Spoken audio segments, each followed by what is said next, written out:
Bonjour à tous et bienvenue sur le podcast Objectif Performance, le podcast pour construire son haut niveau. Toutes les 2 semaines, je vais interviewer des kinés du sport, prépa physique, coach ou autres qui amènent et accompagnent leurs athlètes au plus haut.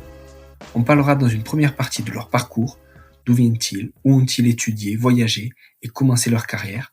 Ensuite, de ce qu'ils font actuellement et de ce que cela peut nous apporter en pratique. Quel est leur sujet de recherche actuel, en quoi cela peut améliorer nos compétences. Et enfin, on abordera leur mentor, leur livre préféré et comment est-ce qu'on peut les contacter. Comme d'habitude, je compte sur vous pour mettre 5 étoiles à cet épisode sur nos minutes et sur Apple Podcast avec un petit commentaire. De la même manière, je vous encourage à partager cet épisode sur les réseaux sociaux, notamment en story sur Instagram. C'est ce qui me fait le plus avancer et faire connaître le podcast. Bonne écoute à tous. Salut Guillaume. Bonjour. Merci à toi d'avoir accepté ma demande d'interview. Je t'en prie, avec plaisir. Je voulais d'abord en premier savoir quelle est ta définition personnelle de la performance. Ah, ça commence fort. C'est une question assez généraliste. Ça va dépendre des sports, mais en gros, on peut dire que c'est être meilleur que les autres. Ouais. Donc, il y a des performances, c'est assez simple. Hein, c'est simplement aller vite, courir, sauter loin, sauter haut. Non, c'est ça. Après, évidemment, dans d'autres sports, c'est beaucoup plus compliqué. Quand on parle, par exemple, de sport collectif, et même si on essaye de mettre ce qu'on appelle en anglais des metrics pour essayer de tout quantifier, le nombre de passes décisives, le nombre de buts, etc. Au final, c'est quand même beaucoup plus compliqué, effectivement, d'évaluer un joueur de foot, par exemple, qu'un coureur à pied. Mais en tout cas, pour ce qui concerne le sport principal qui va nous intéresser, ou les sports principaux, les sports d'endurance, bon, c'est assez simple, hein, c'est se déplacer le plus vite possible. Ok, super. Est-ce que tu peux revenir un peu sur ton parcours, où c'est que tu as fait tes études, où c'est que tu as débuté, où c'est que tu as voyagé pour te former? Ouais, donc moi je suis originaire du Jura, du Haut-Jura, et j'en suis fier, comme beaucoup de gens. Hein. Et Brassens qui chantait les imbéciles heureux qui sont nés quelque part, mais bon, ça c'est... En tout cas, moi j'en suis fier. Et ensuite j'ai fait mes études à Besançon, Lyon, Besançon pour ma thèse.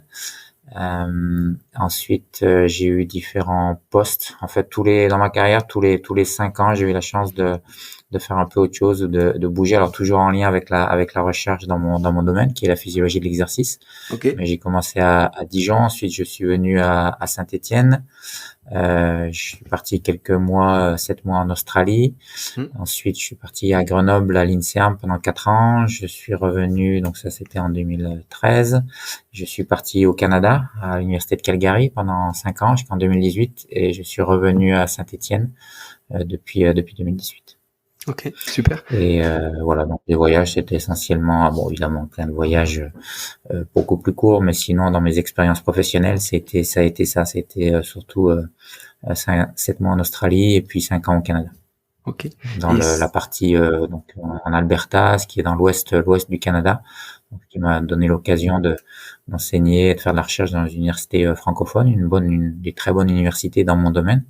Et donc ça, c'était vraiment une expérience très riche, surtout qu'on est parti évidemment en famille, et donc c'était une belle expérience de vie aussi, en plus de l'expérience professionnelle.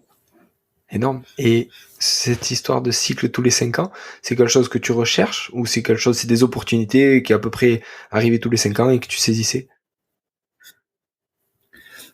Ouais, à ce stade, je pense plus qu'on puisse parler d'opportunités et des chances. C'est quelque chose. C'est vrai que moi, pas dire que je m'ennuie assez vite, mais c'est vrai que rester toute ma carrière au même endroit en faisant la même chose. Alors j'adore ce que je fais, donc j'ai pas du tout de velléité de changer.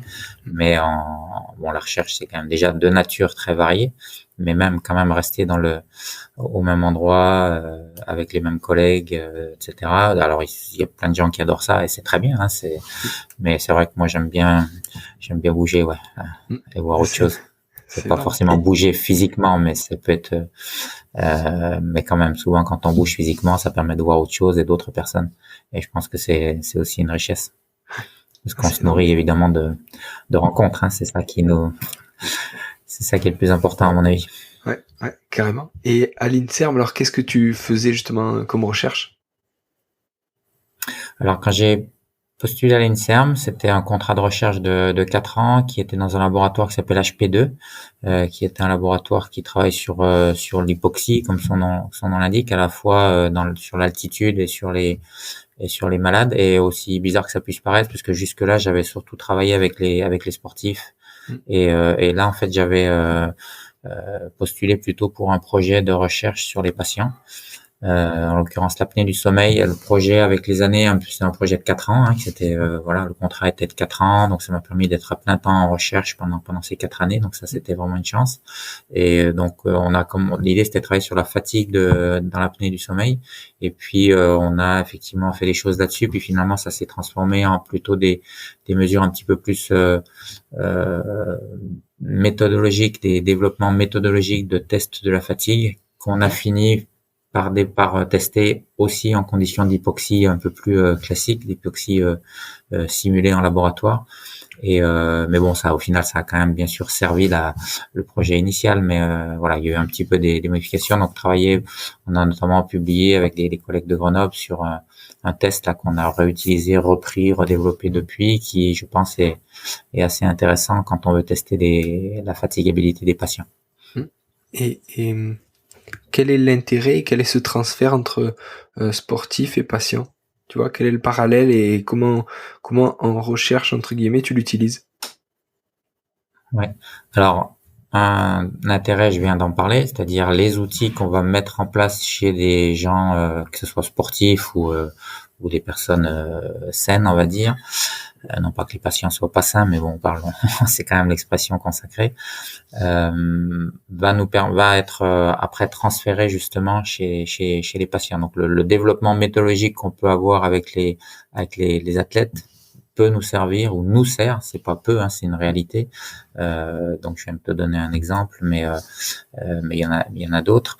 Les outils qui sont développés, par exemple la variabilité de la fréquence cardiaque, qui sont utilisés à la fois chez les athlètes, mais aussi chez les patients de plus en plus pour évaluer la fatigue un peu plus globale des personnes. Ça peut être donc dans le diagnostic, si tu veux, dans mon cas de la fatigue, mais ça peut être d'autres sujets. Ensuite, il y a l'aspect, parfois on arrive à faire des parallèles. Alors moi, c'est un sujet un petit peu d'actualité pour moi, un parallèle entre par exemple, un modèle que j'ai pu développer pour les athlètes d'ultra-endurance et que j'essaye de transférer à la fatigue des patients avec, si tu veux, plus ou moins l'idée que la journée d'un patient, c'est un ultra chaque jour à réaliser. Et donc, voilà, il y a des points communs réellement, je pense, et puis évidemment plein de différences, mais des points communs entre les deux populations. Et puis un troisième aspect, il y en a d'autres, mais un troisième aspect, c'est aussi les techniques d'entraînement, idem, qui sont développées, des choses évidemment le plus pointues possible que l'on va développer avec les athlètes. Quand je dis on, c'est bien sûr l'ensemble des chercheurs dans le domaine des sciences du sport, sont utilisées de plus en plus avec les patients. Dans tous les cas, il y a de l'adaptation. C'est pas un transfert qui peut être direct entre les deux populations, mais on s'inspire de plus en plus de ce qu'on fait avec les athlètes, et notamment avec les athlètes de haut niveau, pour essayer d'optimiser un petit peu les interventions d'activité physique que l'on peut faire avec les patients, par exemple d'intervalle training, alors c'est pas tout récent non plus, mais ça fait pas non plus 50 ans qu'on en fait avec les patients, alors que les athlètes en font depuis très longtemps, l'utilisation de l'électrostimulation, ce genre de choses. Ouais. C'est énorme. Et est-ce que tu peux revenir justement sur la variabilité de la fréquence cardiaque et la fatigabilité chez les patients? Comment tu l'utilises? Est-ce que vous avez une appli? Est-ce que, tu vois, comment vous faites? Ouais.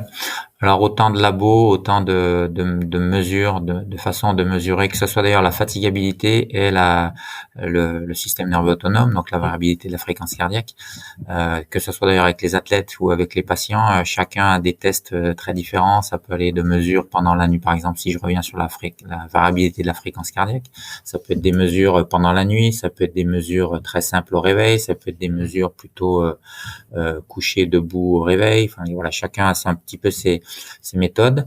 Et encore une fois, que ce soit les athlètes ou les patients. Et je crois que personne n'est vraiment d'accord. Chacun a un petit peu son savoir-faire. Et bon, dans l'ensemble, ça donne quand même des informations qui sont congruente, j'imagine, mais bon, ce travail de vraiment comparaison systématique entre les méthodes, à ma connaissance, n'a pas été fait. Je peux me tromper parce que je suis pas un expert du domaine, et je suis un peu plus un expert du domaine de la fatigabilité musculaire, ou plutôt on dit neuromusculaire, parce que c'est pas simplement le muscle, hein, quand on parle de la fatigue. Donc là, je parle de la fatigue liée à un exercice. Alors pour un patient, ça peut être simplement une marche pour aller faire ses courses. Pour un athlète, c'est un effort un petit peu plus important. Donc dans tous les cas, on peut mesurer effectivement la fatigue neuromusculaire. C'est pas simplement le muscle qui se fatigue, mais c'est bien la chaîne entre la commande depuis le cerveau jusqu'à la production de force au niveau du muscle. C'est pour ça qu'on parle de neuromusculaire. Et là encore, les méthodes d'évaluation, et c'est un petit peu ce que je disais tout à l'heure, je pense qu'il y a besoin d'essayer de, je sais pas si on y arrivera, et encore une fois, chacun a un petit peu ses méthodes, mais nous, on essaye de travailler sur des nouveaux outils pour que ces informations de fatigue neuromusculaire aient du sens, et notamment chez les patients, et notamment pour rendre ces mesures de fatigue, de fatigabilité, de fatigue neuromusculaire, c'est un petit peu la même chose, le plus écologique possible. C'est-à-dire que si je fais une tâche où je vais juste demander de mesurer la force de ce qui se fait beaucoup dans les études scientifiques, la force de l'adduction du pouce par exemple, ou de flexion, même flexion en mode isométrique, des tests très localisés. Finalement, ça a pas tellement de sens. Personne fait ça dans la vraie vie. Alors, ça a du sens pour des méthodes, des recherches très fondamentales, mais pour des recherches un petit peu plus appliquées, notamment, où on essaye de faire le lien justement entre ce déconditionnement physique, c'est-à-dire une moins bonne résistance à la fatigabilité neuromusculaire, et puis la fatigue chronique. Alors, peut-être qu'on va reparler de fatigue de façon plus globale après, mais puisque tu me poses la question, du coup, j'y viens tout de suite. L'idée, c'était de se dire, est-ce que de mettre le doigt, alors ça a été fait déjà, mais d'essayer de faire des liens vraiment directs entre ce déconditionnement, cette mauvaise résistance à la fatigabilité, et ce sentiment global de fatigue chronique que peuvent avoir les patients, et en réalité énormément de patients dans beaucoup de pathologies très diverses, beaucoup de maladies chroniques. D'accord, c'est ouf. Et est-ce que avec les outils, alors t'en as pas encore parlé, tu l'as juste évoqué, mais est-ce qu'avec les outils évoqués juste avant, tu peux savoir quelle partie de la chaîne est entre guillemets déficitaire ou est moins performante, ce qui entraîne, on va dire, une fatigue que toi tu mesures au bout, ou est-ce que tu arrives à, tu vois, mesurer chaque petite parcelle de cette chaîne? Ouais, c'est un peu l'idée, exactement, hein, c'est tout à fait ça, c'est-à-dire mesurer ce qui se passe réellement au niveau du cerveau, après au niveau de la moelle épinière, donc ce qu'on appelle les motoneurones, qui sont les neurones qui vont vraiment commander les fibres musculaires via ce qu'on appelle les unités motrices, ou alors au niveau musculaire, et puis après au niveau musculaire, effectivement, il peut y avoir de nombreux sites potentiels de la fatigue, et alors on peut pas non plus aller regarder à chaque étape ce qui se passe de façon non invasive, et puis même de façon invasive de toute façon, mais dans tous les cas c'est assez facile de comprendre qu'on peut pas aller regarder ce qui se passe de façon très précise au niveau du cerveau, même s'il existe des méthodes d'IRM, etc. Mais nous on utilise plutôt des méthodes de stimulation, donc on va stimuler en fait à différents étages, et en fonction de où se situe le déficit, effectivement les réponses peuvent différer en fonction du type de stimulation. Donc, on va stimuler avec, par exemple, des champs magnétiques qu'on va imposer directement au niveau du cortex moteur, ou de la stimulation électrique au niveau de la moelle épinière, ou de la stimulation des nerfs périphériques ou du muscle. Et en fonction de ça, et puis on va pouvoir utiliser différents types de stimulation, donc électrique, magnétique, différentes fréquences, différentes durées. Et à partir de ce que j'appellerais notre cuisine interne, on essaye de façon non invasive d'avoir effectivement des informations sur la localisation de la fatigue. Si on veut faire un petit peu son malin, on dit l'étiologie de la fatigue, les causes de la fatigue neuromusculaire. Et ces choses peuvent être faites, et c'est justement ça, c'est-à-dire qu'on développe ça plutôt avec les athlètes ou les personnes, encore une fois, saines, et on décline ces méthodes, c'est que j'essaie d'expliquer un petit peu tout à l'heure, on décline ces méthodes avec les patients, avec la limite quand même que certaines de ces méthodes sont assez inconfortables, et donc on ne peut pas les appliquer. On peut il y a pas de danger, c'est pas non plus, c'est pas de la torture comme je l'entends parfois. Voilà, on met des stimulations électriques, personne n'aime vraiment ça, et donc les patients on évite de leur imposer ce genre de choses. On essaie de trouver un petit peu des subterfuges justement pour avoir les mêmes informations avec des méthodes plus confortables. Et ça fait partie justement des axes de recherche sur lesquels j'ai travaillé depuis quelques années. C'est ouf. Et toi, ce que tu mesures à la fin de la chaîne, c'est la production de force. Et en fonction de là où tu as C'est stimulé, souvent la force. Et tu vois la production de Ça, ouais, force. Et c'est en souvent fonction la de là où... force, ou ça peut être également la réponse dite électromyographique, c'est-à-dire le petit signal électrique qu'on peut enregistrer au niveau du muscle. Donc c'est l'un ou l'autre. Et puis après, au niveau de ce signal électromyographique ou EMG, il y a de nouvelles méthodes qui sont développées. Alors moi, je travaille pas trop là-dessus, et puis c'est pas encore de toute façon complètement au point, mais des méthodes un petit peu plus sophistiquées maintenant qui commencent à apparaître. Mais bon, globalement, c'est ça, c'est l'EMG et la force. Et l'EMG, il y a quand même pas mal de limites. Et donc finalement, avec la force, on a pas mal d'informations.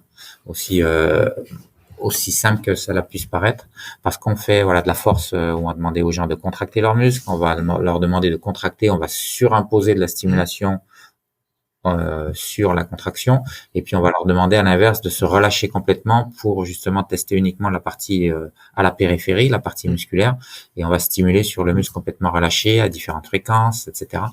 Et avec ces méthodes, on peut avoir de façon assez précise, assez fiable malgré tout, même si évidemment il y a des limites comme dans toute méthode, mais on peut avoir des informations sur justement ces causes, l'origine de la fatigue, de la fatigabilité neuromusculaire.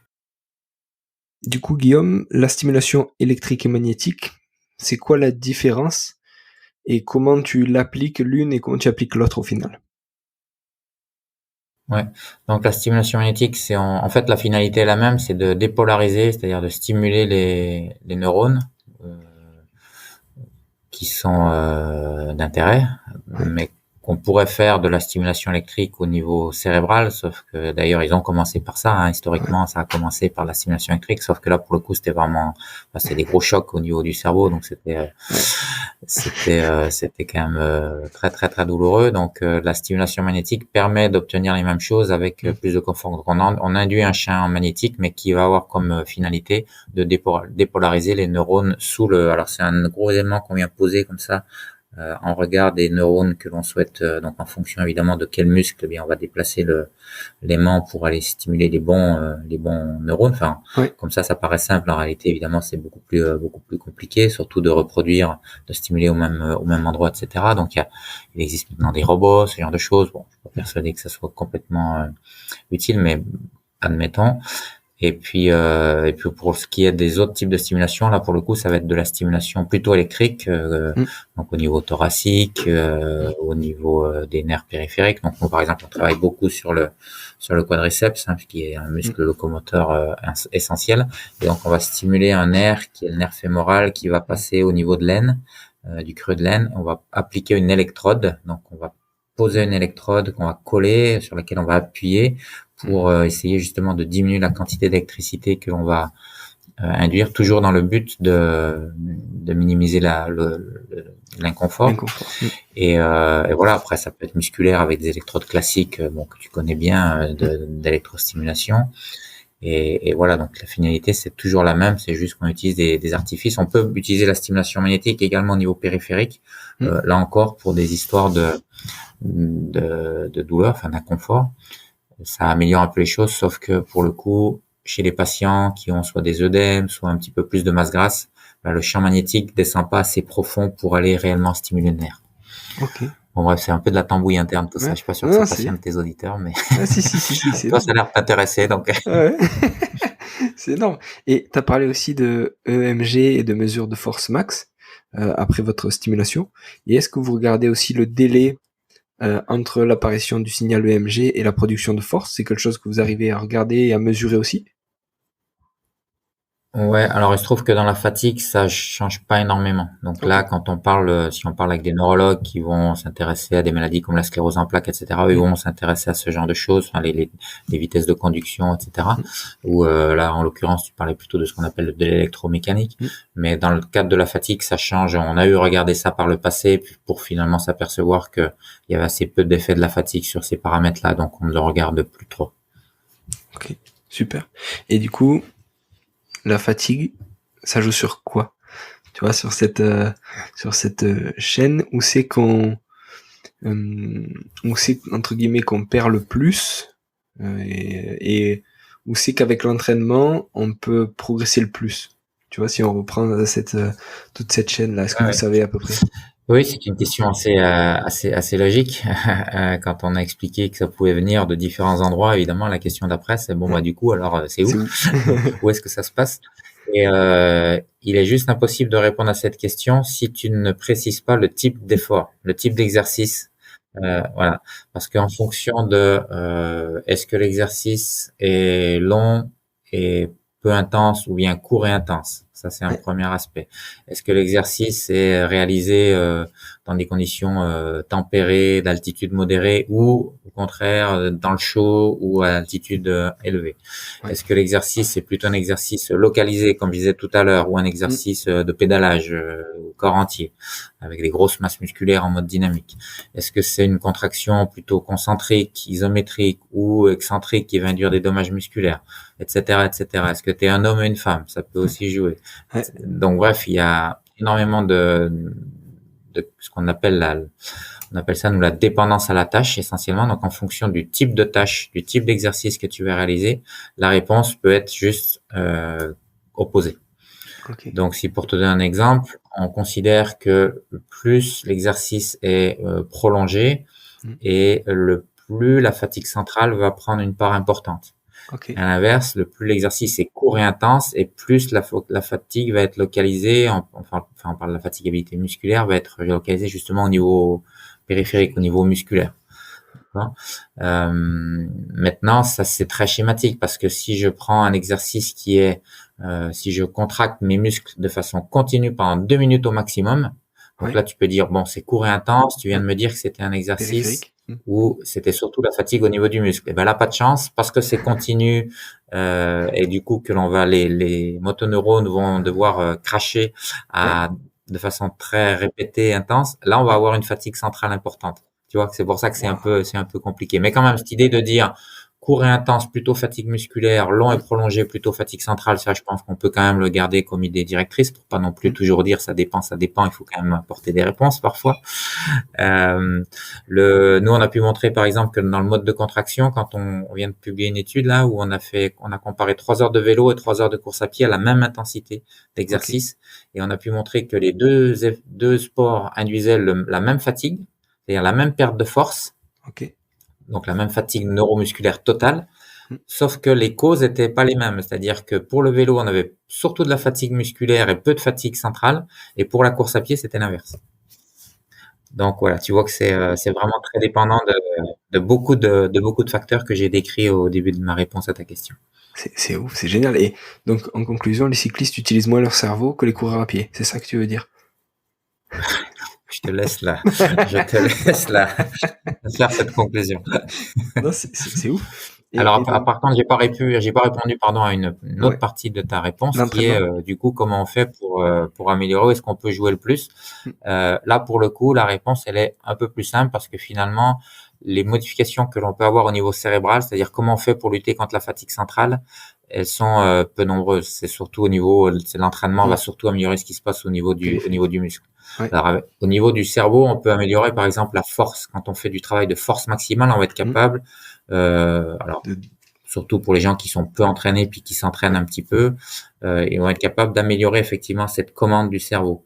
Mais donc on peut effectivement quand même jouer sur le cerveau avec l'entraînement. Je parle pas des aspects de préparation mentale, de lutter contre la douleur, etc. Ce genre de choses, ça je le mets à part. Je parle vraiment du côté commande où je vais contracter mes muscles grâce à mon cortex moteur. Donc voilà, pour répondre à ta question, c'est quand même surtout au niveau des améliorations qu'on peut avoir au niveau musculaire, alors que ce soit évidemment qui vont dépendre du type d'exercice, du type d'effort ou du type d'entraînement que l'on fait, plutôt en force, plutôt en endurance, etc. Au niveau également cardio-respiratoire, évidemment là aussi la contractilité du cœur, ce genre de choses, la quantité d'hémoglobine dans le sang, enfin tous ces paramètres-là qui vont pouvoir être améliorés et qui vont avec l'entraînement et qui vont pouvoir jouer sur la fatigue, mais pour le coup plutôt la fatigue périphérique, la fatigue musculaire. Sauf que quelque chose que j'ai pas dit et j'ai oublié de le dire, mais c'est essentiel et donc ça me donne l'opportunité de le faire. Cette fatigue musculaire, il existe des récepteurs qui vont justement envoyer un feedback au cerveau. Et en réalité, quand j'ai parlé tout à l'heure de fatigue centrale et de fatigue périphérique, cette fatigue centrale qui est l'incapacité du cerveau à commander les muscles, en fait, bien des fois, elle est directement influencée par les informations qui reviennent de la périphérie. Donc en réalité, la plupart des choses se passent quand même au niveau musculaire. Parfois, ça impacte le cerveau. Typiquement, alors on n'est pas sûr, hein, mais typiquement dans l'étude dont je te parlais où on comparait le vélo à la course à pied, c'est pas tant qu'il y a plus de fatigue au niveau du cerveau chez le coureur à pied, c'est que les informations qui remontent parce que les muscles ont été étirés quand on court de façon répétée, eh bien, c'est sans doute ça qui va impacter la capacité du sujet à contracter ses muscles et donc qui va impacter la fatigue centrale. Donc, quand on parle de fatigue centrale, j'ai bien utilisé le terme fatigue centrale et pas le terme fatigue cérébrale, justement, pour cette raison. C'est peut-être un petit peu compliqué, je sais pas, mais toi, je pense que tu as bien saisi. Mais en tout cas, c'est difficile de faire plus simple aussi parce que c'est comme ça que ça marche, quoi. Tout est connecté. Comme je l'ai dit tout à l'heure, ça dépend vraiment du type d'exercice que l'on fait. Et donc, c'est vraiment difficile de dire d'être plus précis que ça dans le sens plus simple que ça plutôt. Et est-ce que via l'entraînement, tu peux, on va dire, entraîner le niveau cérébral à inhiber les informations qui remontent et qui disent en périphérie on n'en peut plus? Tu vois, sans parler justement de prépa mentale, est-ce que tu peux activer d'autres zones du cerveau? Alors là, il faut faire une autre. Je comprends, c'est une bonne question. Pour répondre à ta question, il faut faire, je pense, une autre différence entre la fatigue centrale, c'est-à-dire qui est mesurée puisque je peux rentrer complètement dans les détails, ce que l'on fait, c'est qu'on demande au sujet de contracter au maximum pour mesurer la fatigue centrale, c'est-à-dire la capacité à activer réellement toutes ces fibres musculaires. On demande au sujet de contracter au maximum ses muscles et puis on surimpose une stimulation électrique. Donc, s'il y a une grande fatigue centrale, par exemple, après un UTMB, eh bien, on va voir la force, elle va être augmentée. Le sujet sera incapable de jouer là-dessus. Et là, l'entraînement mental n'aura pas d'effet là-dessus. Par contre, il faut différencier cette fatigue centrale qui est vraiment du câblage neuromusculaire, etc., de la commande centrale qui a lieu pendant l'effort.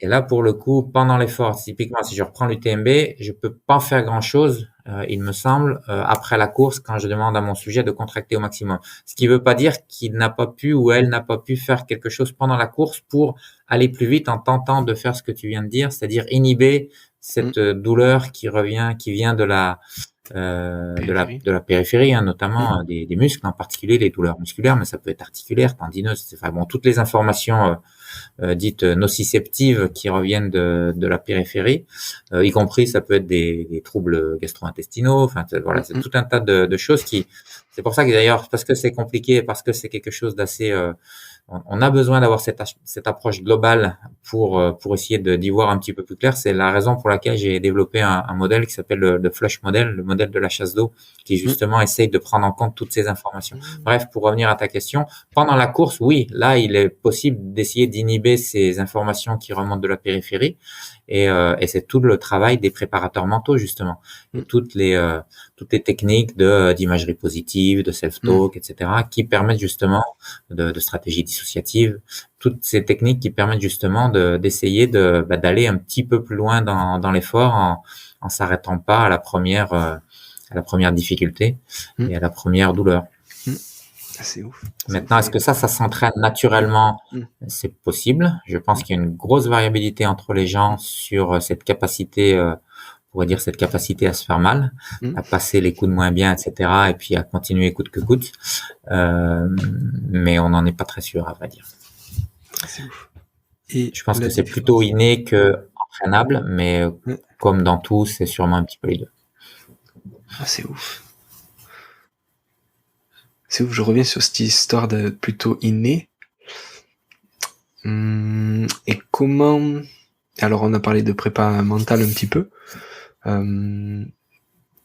Et comment tu pourrais t'entraîner à autre chose que la prépa mentale, comment tu pourrais t'entraîner à encaisser ce message qui vient de la périphérie et à entre guillemets, à ne pas l'écouter. Tu vois ce que justement les techniques de mesure. Ouais, en fait, c'est ce que je disais tout à l'heure. Je pense que quand même que le fait de répéter ça, en fait, quand tu as un message qui est nouveau, Mm. c'est toujours plus perturbant, c'est souvent là que tu vas t'arrêter vite en disant, oula, qu'est-ce qui se passe? Mm. C'est sûrement le cortex singulaire, je pense, qui se dit, oh là là, qu'est-ce qui se passe là? C'est pas normal. Du coup, je Ça suis panique. stressé. Ça me stresse tout de suite et je vais arrêter. Ça va me perturber, donc je vais peut-être avoir tendance à m'arrêter plus tôt. Maintenant, si tu l'as expérimenté une fois, puis tu dis bon, finalement, a priori, ça m'a pas fait trop de mal. Le coup d'après, peut-être que tu dis bon, bah voilà, je peux aller un petit peu plus loin. Je pense que c'est un petit peu ça qui se passe. Et donc là, par exemple, il y a des études qui montrent que alors il peut y avoir plusieurs raisons pour ça, mais une des raisons pour laquelle les coureurs qui s'entraînent sur les coureurs de 400 mètres par exemple, ils arrivent à avoir à la fin de leur course des taux de lactatémie qui sont juste énormes. Mais ils ont aussi des pH, alors souvent c'est des pH sanguins, mais qui sont quand même plus ou moins en lien avec le pH musculaire, qui sont aussi très très bas. C'est-à-dire qu'il y a une énorme acidité, une énorme acidose au niveau musculaire. Et si tu mets la même acidité dans les muscles de quelqu'un qui est pas entraîné à faire ça, il tombe dans les vapes. Enfin, limite, il meurt, quoi. Parce que il est pas habitué à faire ça.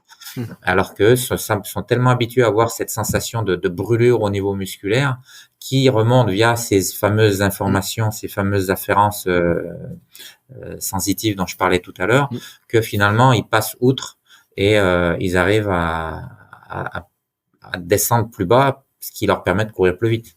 Tu vois, et donc ça, je pense que c'est la répétition d'efforts qui induisent de l'acidose qui finalement te fait t'habituer à cette acidose. Et on pourrait dire la même chose par exemple, de l'exercice en conditions de chaleur. Et ça, on peut aussi se dire, voilà, la première fois que tu cours en début de saison, la première fois que tu as vraiment une grosse chaleur, ça te plombe direct. Et puis après, bon, tu arrives à t'y faire. Après, il y a des adaptations également physiologiques, bien sûr, qui font que tu t'adaptes à la chaleur. Mais je pense que l'aspect mental, et ça a été démontré d'ailleurs dans certaines études, où avec la préparation mentale, on arrive à améliorer la performance, justement, avec des discours qui sont, si je schématise un peu, ok, il fait chaud, mais c'est pas grave, c'est pas ça qui va te tuer. Ce qui d'ailleurs est pas forcément vrai, mais c'est un autre débat. Pas de souci. Et la différence justement entre hommes et femmes sur la fatigue, qui est plus sensible à quoi et tout ça? Alors ça, c'est une autre bonne question qui prendrait, parce qu'on avait dit qu'on essayait de faire court. J'avais promis d'essayer de faire court dans mes réponses et je vois que je m'y tiens pas du tout. Mais pas de souci, non, c'est bien. Qui pourrait prendre longtemps. Donc la question, pour faire quand même simple, les femmes sont plus résistantes à la fatigue neuromusculaire que les hommes, mais pour le coup, ça se passe plutôt au niveau musculaire parce qu'elles ont en moyenne une plus grande surface de leurs muscles qui est occupée par des fibres qui sont justement résistantes à la fatigue musculaire. Elles ont plus de vaisseaux, ce qu'on appelle les capillaires sanguins qui amènent l'oxygène et qui permettent aussi de durer longtemps. Donc bref, en me commençant, elles sont plus résistantes à la fatigue et elles sont plus endurantes aussi.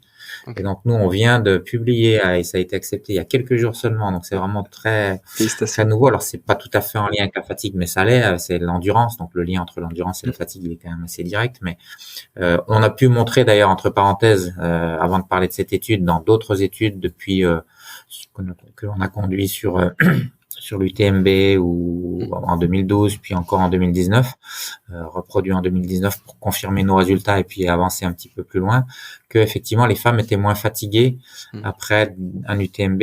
C'était vrai aussi en 2019, on a montré que c'était vrai aussi après des courses plus courtes. Donc globalement, les femmes effectivement arrivent moins fatiguées après un UTMB, même si là, ça veut pas dire qu'elles sont forcément moins fatigables. Ce qu'on a pu montrer, c'est qu'elles étaient moins fatiguées. Bon, comme on a des données physiologiques en parallèle, on peut se dire qu'elles sont aussi moins fatiguables, mais moins fatiguées, ça peut être aussi dû à des stratégies de course, justement en lien avec ce qu'on disait tout à l'heure, où elles poussent un petit peu moins. Et effectivement, quand on interroge les hommes et les femmes disent, moi, je le fais plus en mode plaisir, et les hommes plus en mode compétition. Donc, ça peut expliquer en partie les différences. Tu vois ce que je veux dire, un peu en partie. Donc, ça, c'est les travaux d'un de mes doctorants, Thibaut Besson, avec lequel sur thématique, c'est avec lui qu'on a travaillé là-dessus. bon voilà, c'était bien de le citer au passage.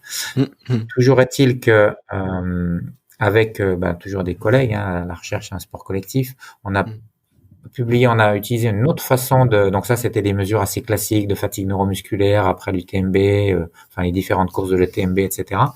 Et pour répondre à la question est-ce que les femmes sont plus endurantes que les hommes, on a utilisé une autre approche qui était l'approche des big data. Donc là on a eu la chance d'avoir les données de plusieurs millions de résultats de courses grâce à la collaboration du groupe UTMB que je salue, et en particulier Michel Poletti que je salue. Je sais pas s'il écoutera ton podcast, mais en tout cas j'en profite pour le remercier de nouveau. Donc on a permis, grâce à cette base de données, on a pu faire en fait des paires d'hommes et de femmes. Donc la question à laquelle on essayait de répondre, c'était est-ce que les femmes sont plus endurantes, et notamment comme on voit des femmes comme Courtney Dauwalter et d'autres qui arrivent à faire des performances incroyables et à battre tous les hommes. On se disait, est-ce que réellement les femmes se rapprochent des hommes lorsque la durée de l'effort augmente? Et la réponse est oui. Et donc, pour répondre à cette question, en fait, on a fait des paires d'hommes et de femmes qui ont couru au moins 2 courses la même année. Et on regardait si la différence qu'on trouvait sur les courses courtes était la même, était plus importante ou était plus faible sur les courses longues, avec des modèles mathématiques, statistiques d'ailleurs que je maîtrise pas complètement. Donc ça, on avait des collègues un peu spécialistes de ça dans l'équipe. Eh bien, on a pu montrer que c'était le cas, c'est-à-dire que réellement la différence, ça veut pas dire que les femmes battront les hommes sur des ultras. Je pense que les hommes, pour différentes raisons, mais là on commence à dévier franchement, seront toujours en moyenne meilleurs que les femmes. Par contre, les femmes se rapprochent réellement des hommes lorsque la distance augmente. C'est ouf. C'est passionnant. Et Guillaume, tu as écrit un livre aussi, en fait, tu en as écrit plusieurs, et le dernier nous parle d'Ultra Trail. Le titre, c'est Plaisir, Performance et Santé. Est-ce que tu peux nous expliquer, alors en quelques mots, de quoi ça traite et pourquoi tu as écrit ce livre? Alors on sait que tu es passionné d'endurance et que tu as fait pas mal d'Ultra Trail, mais voilà, qu'est-ce que ça raconte? Ça parle de tout, j'espère. J'espère ne pas avoir oublié évidemment, on peut jamais être complètement exhaustif, mais c'est quand même un gros pavé, écrit relativement petit. Alors c'est tellement vrai que en fait, c'est la 2e édition. Le livre dont tu parles, c'est la 2e édition d'un livre que j'avais publié en 2012, et qui était épuisé depuis plusieurs années. Je voulais pas refaire une seconde édition au rabais, même si mon éditeur me poussait parce que justement, il y avait plus de livres et que parfois, on sait comment ça marche. Certains auteurs changent 3 photos, 2 lignes, mais moi, j'avais envie je mets pas autant de passion et d'attention dans tout ce que je fais, mais là, pour le coup, ce livre, c'était un peu quand même une fierté, cette première édition. Il avait bien marché, j'avais vraiment de très bons retours, donc je voulais pas, je me dis, le jour où je fais une 2e édition, je vais y repasser réellement du temps. Donc l'occasion s'est présentée l'an dernier. Et donc, j'ai essayé vraiment de mettre encore tout ce que j'avais, donc aussi bien au niveau pratiquant. Donc, j'ai pratiqué, comme tu l'as dit, pendant de nombreuses années. Donc ça, j'avais mis beaucoup de choses dans la première édition. J'en ai remis d'autres dans cette 2e édition. Alors moi, j'avais plus trop d'expérience parce que j'avais un petit peu arrêté de courir. Par contre, je me suis appuyé sur l'expérience d'autres coachs ou d'autres athlètes pour justement avoir cette partie à laquelle je tiens beaucoup d'expérience du terrain. Et puis évidemment, j'ai complété avec toute la partie scientifique. Il y a de plus en plus d'articles scientifiques qui sortent sur l'entraînement général, sur la course à pied et sur le trail running en particulier, que ce soit au niveau fatigue, comme on en a parlé, tous les problèmes du coureur, les blessures du coureur, la santé, etc. Les différences hommes-femmes, il y a beaucoup de choses. Et donc voilà, j'ai essayé de faire ce mix entre une approche scientifique et une approche un petit peu plus centrée sur le terrain. Et donc, qu'est-ce qu'on trouve dans ce livre pour répondre directement à ta question? Eh bien, un peu tout, c'est-à-dire les facteurs de la performance, les méthodes d'entraînement pour améliorer ces facteurs de la performance. Il y a un chapitre sur la femme, on vient d'en parler un instant, donc les différences hommes-femmes. Là encore, avec les données scientifiques, notamment ce que je viens de t'expliquer là sur la fatigue, etc., les différences biomécaniques, mais aussi des choses plus concrètes. Par exemple, j'ai donné la parole à Blandine Lérondelle, qui est une athlète de très haut niveau et qui est aussi gynéco, donc qui était parfaitement bien placée. Marion Delpierre, qui est aussi médecin et coureuse de haut niveau, donc voilà, ou Camille Bourias, donc voilà, c'est ce genre de choses. Ensuite, il y a un chapitre sur la santé, donc un énorme chapitre sur la santé, en m'appuyant évidemment sur moi je ne suis pas un professionnel de santé, donc je me suis appuyé sur de nombreuses personnes. Bon, je peux pas les citer toutes. Je peux juste citer mon copain, le docteur Gergelet, par exemple, qui ont conduit des travaux sur les potentiels dommages ou les potentiels dangers de la course d'ultra trail. Mais il y en a bien d'autres, des kinés, des podos, etc. Ensuite, c'est les aspects plus pratiques liés à la programmation de l'entraînement, comment on fait pour être performant au jour J. Et puis le dernier chapitre, c'est plutôt les aspects là encore plutôt pratiques sur le matériel, comment je gère ma course, enfin toutes ces choses-là. Donc voilà, j'espère ne pas avoir oublié grand-chose, mais en tout cas c'est un gros pavé assez complet, je pense. En tout cas, c'est les retours que j'ai et ça fait plaisir. Top. J'ai interviewé Antoine Froem, qui est kiné, qui fait sa thèse sur le LCA et notamment le traitement fonctionnel. Et il le cite justement parmi ses livres, juste après, je te poserai la question pareil sur tes livres préférés. Et il le cite parmi ses livres préférés. Donc voilà. Eh ben, ça fait plaisir. Ça fait même très plaisir parce que c'est tellement de travail que c'est vrai que c'est une bonne partie voilà, c'est beaucoup d'investissement, donc c'est vrai que c'est chouette d'entendre ce genre de choses. Ouais, super. Et Guillaume, alors, est-ce que tu peux nous expliquer comment tu organises une journée ou une semaine type? Ben justement, j'ai tout fait dans ma vie pour qu'il n'y ait pas de semaine type. Et c'est un peu le cas. J'essaye de faire en sorte que voilà, ça soit chaque jour soit différent, et c'est vrai que j'ai la chance de faire un métier où c'est un peu le cas.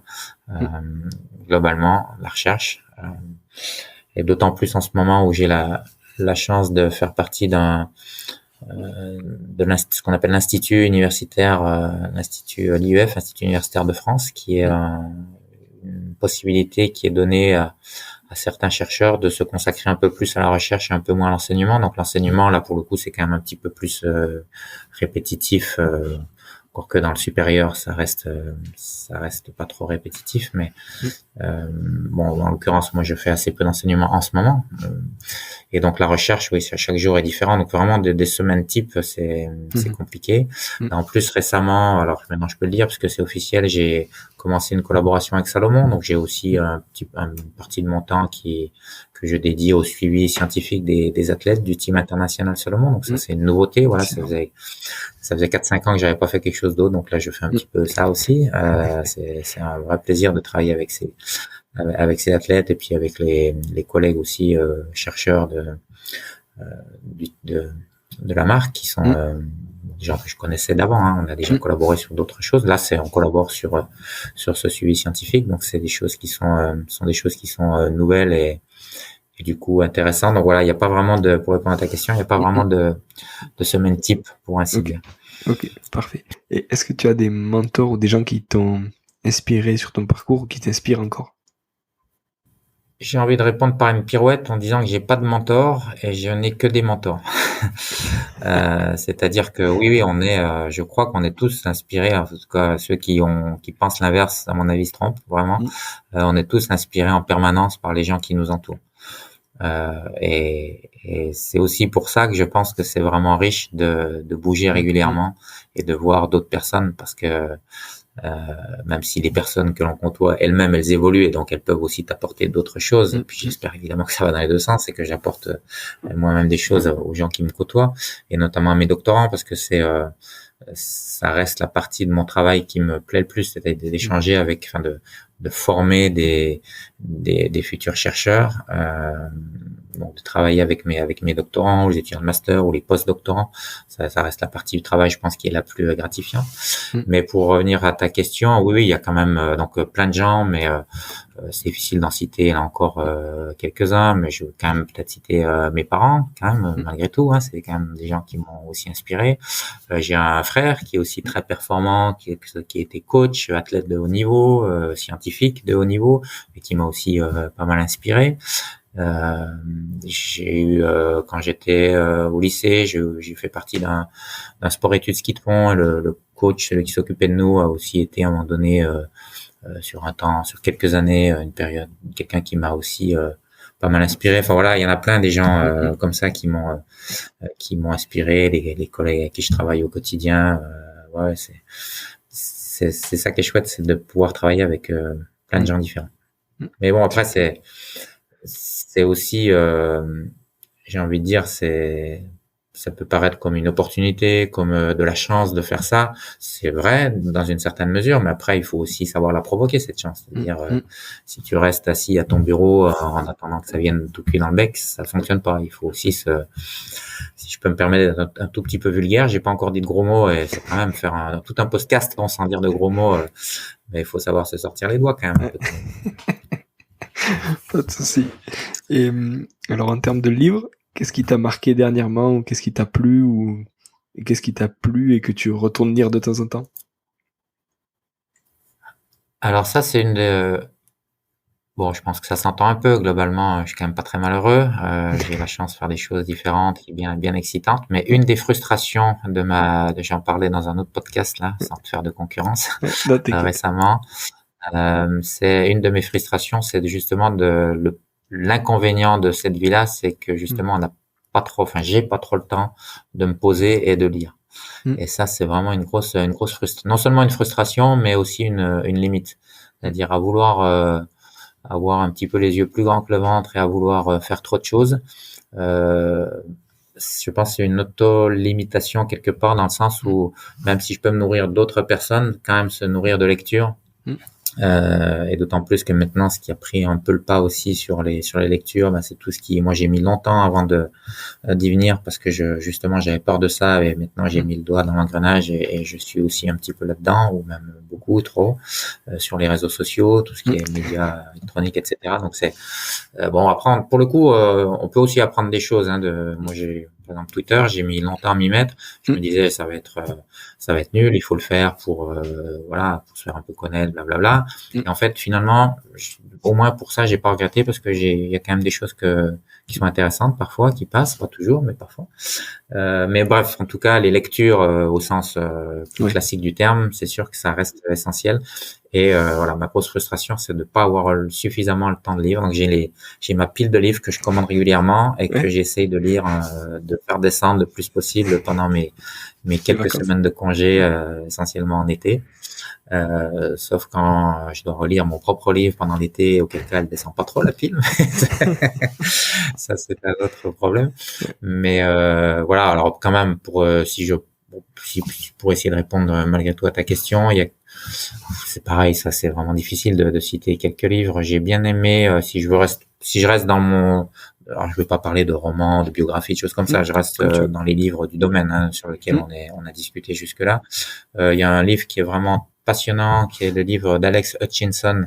Et je dis pas ça parce que je suis interviewé dedans, vraiment. Non, blague à part, qui s'appelle Endure. Alors, il n'est pas sorti en français à ma connaissance encore, mais pour ceux qui lisent l'anglais, c'est vraiment un livre qu'il faut lire, qui est justement un peu sur ce dont on a parlé, les limites, le rôle du cerveau, etc. C'est vraiment un très très bon livre. Un livre qui était assez connu, c'est The Sports Genes de David Epstein. Et puis pas tout à fait plus récemment, là, j'ai eu une copine qui m'a offert le bouquin de Sébastien Boller qui s'appelle Où est le sens? Voilà, donc il parlait je parlais du cortex singulaire, là il en parle beaucoup sur le rôle que ça peut avoir sur que ce soit au niveau de la personne ou même au niveau de la société. Et c'est vraiment un livre qui est bon, j'ai pas encore tout à fait terminé, mais qui est vraiment très intéressant. Voilà, puis il y en a plein d'autres, des livres. Voilà, j'ai juste je m'autorise le canard enchaîné chaque semaine et j'arrive au bout chaque semaine. Sinon, au niveau des livres, c'est plus compliqué, malheureusement pour moi. Ok, super. Et alors, où c'est qu'on peut te joindre? T'as parlé de réseau. Bon. Redis. Non, je pense que ça répond à ta question. Voilà, j'ai cité trois ouvrages. Ouais, super. C'est déjà pas mal. Avec le peu que je lis, je peux pas faire beaucoup plus. Non, c'est bien. Et j'aimerais bien lire d'autres choses, justement, pour m'ouvrir l'esprit. J'aimerais bien lire des romans, des choses comme ça, et j'ai pas le temps de faire ça, malheureusement. Vraiment, c'est une frustration, ça, au quotidien. Et pour monsieur, oui, j'ai donc les réseaux. Donc sur les réseaux, mon petit nom, mon pseudo, c'est Kinésiologie. Ouais. Donc évidemment un jeu de mots avec kinésiologie, donc Guy comme Guillaume, Guy GUI. Et puis mon site c'est pareil, c'est www.kinésiologie.com. Donc j'ai un site internet perso qui est en français et en anglais où je présente mes activités de recherche, les publis, mon groupe de recherche, mes étudiants, etc. Et puis pas mal de choses, justement, typiquement ton podcast, si tu m'y autorises, je mettrai le lien. Je pense que c'est aussi ton intérêt, mais voilà, toutes les interviews, les articles de magazines, etc. Je mets ça aussi sur mon site, donc même les gens qui sont pas intéressés par la science peuvent trouver des choses. Donc il y a bien, je répète, il y a bien les deux, parce que c'est pas forcément très clair sur le site. Il y a bien le petit onglet français-anglais, parce que par défaut il est en anglais, mais il y a une version française. Ok, super. Guillaume, merci beaucoup. Avec plaisir, merci à toi pour l'invitation. Ouais, c'était super. Et puis j'espère à très bientôt, peut-être en présentiel. Une prochaine fois. Ouais, avec plaisir. Ça marche, au revoir. Salut Guillaume, à plus. Voilà, merci d'être allé au bout de cet épisode, j'espère que vous êtes régalé autant que moi. Si vous voulez m'aider, le mieux est de partager cet épisode au plus grand nombre. Parlez entre vous, débriefez-le que ce soit en live ou sur les réseaux. Qu'en avez-vous retenu?